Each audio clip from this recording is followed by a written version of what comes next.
Baik, Assalamualaikum warahmatullahi wabarakatuh. Izin sebelumnya memperkenalkan diri, nama saya Komang Pipi Novia dengan NPM 2211011044. Nah, di sini saya akan menjelaskan materi chapter 5 yaitu tentang hubungan interorganisasi. Nah, yang diampu oleh dosen mata kuliah desain organisasi yaitu dengan Prof. Dr. Ayi Ahadiat SEMDA. Selanjutnya kita akan masuk ke materi yang pertama, yaitu ekosistem organisasi. Nah, materi ini menjelaskan bahwa hubungan antar organisasi membentuk ekosistem bisnis yang saling bergantung, di mana perusahaan harus beradaptasi dengan berkolaborasi dan bersaing dalam jaringan kompleks, dan mengubah peran manajemen dari hierarkis menjadi lebih horizontal untuk memanfaatkan peluang dalam hubungan eksternal, serta menggunakan berbagai kerangka kerja seperti teori ketergantungan sumber daya, jaringan kolaboratif, dan ekologi populasi untuk memahami dan mengelola interaksi antar organisasi secara efektif. Yang kedua yaitu ketergantungan sumber daya.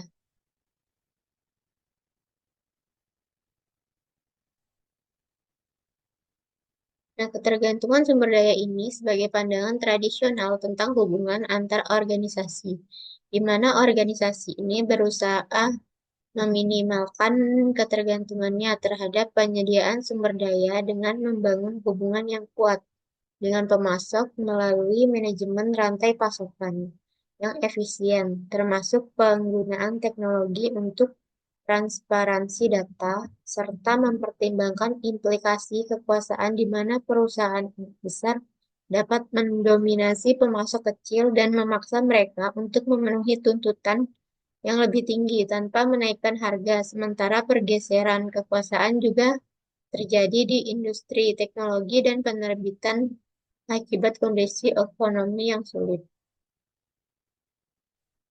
Selanjutnya yaitu jaringan kolaboratif. Nah, materi ini menjelaskan tentang yang pertama jaringan kolaboratif sebagai alternatif dari teori ketergantungan sumber daya, di mana perusahaan berkolaborasi untuk meningkatkan daya saing dan berbagi sumber daya langka. Nah, yang kedua itu alasan kolaborasi yang mencakup berbagai resiko, pengurangan biaya dan peningkatan inovasi serta kinerja dengan contoh keberhasilan Nintendo dan Procter dan Gamble. Serta yang ketiga yaitu pergeseran dari lawan menjadi mitra yang menunjukkan pentingnya berkolaborasi yang produktif di sektor non-profit untuk mencapai efektivitas dan penggunaan sumber daya yang lebih baik. Selanjutnya yaitu ekologi penduduk. Nah, pada materi ini membahas tentang ekologi populasi yang fokus pada keragaman dan adaptasi organisasi dalam bersaing untuk sumber daya organisasi baru muncul untuk memenuhi kebutuhan masyarakat, sementara organisasi besar kesulitan beradaptasi dengan perubahan lingkungan dan sering mengalami kegagalan. Nah, yang pertama itu bentuk organisasi dan niche menekankan pentingnya menemukan niche yang sesuai untuk bertahan. Yang kedua yaitu proses perubahan ekologis. Proses ini menunjukkan bahwa populasi organisasi itu selalu berubah dengan kemunculan organisasi yang baru. Dan yang terakhir yaitu strategi untuk bertahan menekankan persaingan yang terjadi antar organisasi untuk bertahan hidup dan mendapatkan sumber daya.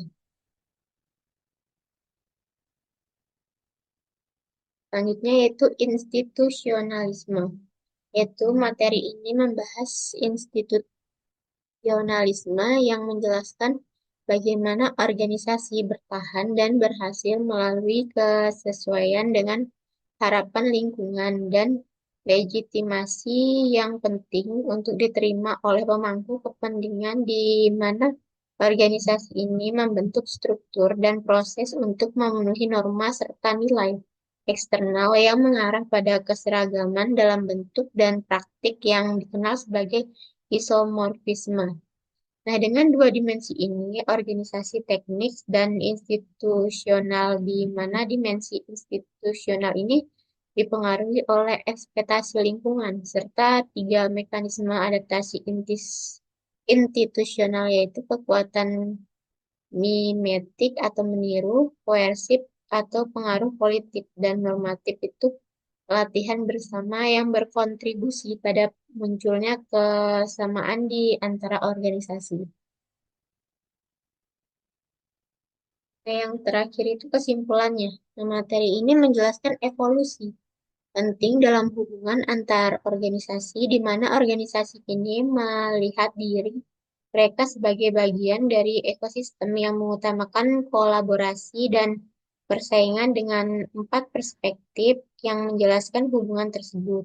Nah, yang pertama itu perspektif ketergantungan sumber daya yang berfokus pada upaya menghindari ketergantungan berlebihan dengan mengelola rantai pasokan. Yang kedua itu perspektif jaringan kolaboratif yang mendorong kolaborasi dan interdependensi. Nah, yang ketiga itu perspektif ekologi populasi yang menjelaskan peningkatan keragaman organisasi melalui munculnya perusahaan baru untuk memenuhi kebutuhan yang belum terpenuhi. Dan yang terakhir itu perspektif institusional yang menekankan pentingnya legitimasi dan kesamaan struktur di antara organisasi yang disebabkan oleh kekuatan mimetik, koersif, dan normatif, sehingga manajer itu perlu menyadari dan mengelola hubungan antar organisasi secara sadar untuk mencapai keberhasilannya.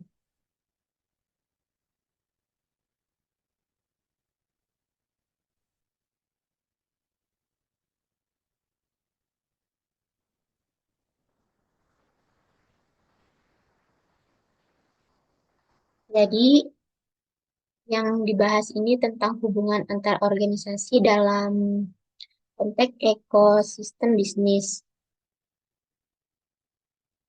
Nah, ekosistem organisasi ini merupakan jaringan yang kompleks, yang saling bergantung, di mana perusahaan harus beradaptasi dengan cara berkolaborasi dan bersaing secara bersamaan. Nah, ada empat perspektif utama dalam memahami hubungan antara organisasi, yaitu yang pertama, ketergantungan sumber daya. Nah, perspektif ini berfokus pada upaya organisasi untuk meminimalkan ketergantungan mereka pada pemasok dan sumber daya lainnya. Nah, organisasi ini berusaha untuk membangun hubungan yang kuat dengan pemasok melalui manajemen rantai pasokan yang efisien dan penggunaan teknologi untuk transparansi data. Yang kedua yaitu jaringan kolaboratif. Nah, perspektif ini menawarkan alternatif bagi teori ketergantungan sumber daya di mana perusahaan berkolaborasi untuk meningkatkan daya saing mereka dan berbagi sumber daya yang langka.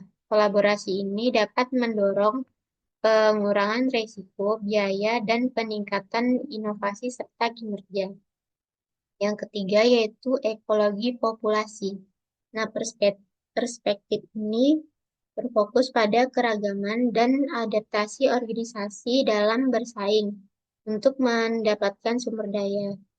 Organisasi baru muncul untuk memenuhi kebutuhan masyarakat, sementara organisasi besar seringkali kesulitan ada beradaptasi pada perubahan lingkungan dan mengalami kegagalan.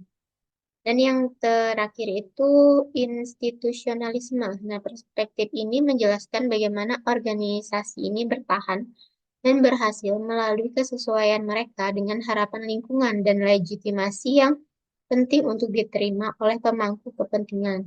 Nah, organisasi ini membentuk struktur dan proses untuk memenuhi norma dan nilai eksternal yang mengarah pada keseragaman dalam bentuk dan praktik yang dikenal sebagai isomorfisme. Jadi materi ini menekankan bahwa hubungan antar organisasi telah mengalami evolusi penting. Nah, di mana organisasi ini melihat diri mereka sebagai bagian dari ekosistem yang mengutamakan kolaborasi dan persaingan. Manajer perlu menyadari dan mengelola hubungan antar organisasi secara sadar untuk mencapai keberhasilannya. Nah, ada ini juga membahas konsep isomorfisme di mana organisasi cenderung meniru struktur dan praktik satu sama lain karena pengaruh kekuatan mimetik, koersif, dan normatif. Nah, kekuatan mimetik ini mendorong organisasi untuk meniru organisasi lain yang berhasil, sementara kekuatan koersif ini datang dari pengaruh politik dan peraturan, dan kekuatan normatif ini berasal dari pelatihan bersama dan norma-norma industri. Dan yang terakhir itu menekankan bahwa organisasi perlu beradaptasi dengan perubahan lingkungan dan menemukan niche yang sesuai untuk bertahan hidup dalam ekosistem bisnis yang dinamis. Mereka juga harus memperhatikan legitimasi dan kesamaan struktur di antara organisasi yang disebabkan oleh kekuatan mimetik, koersif, dan normatif. Baik, sekian dari kesimpulannya.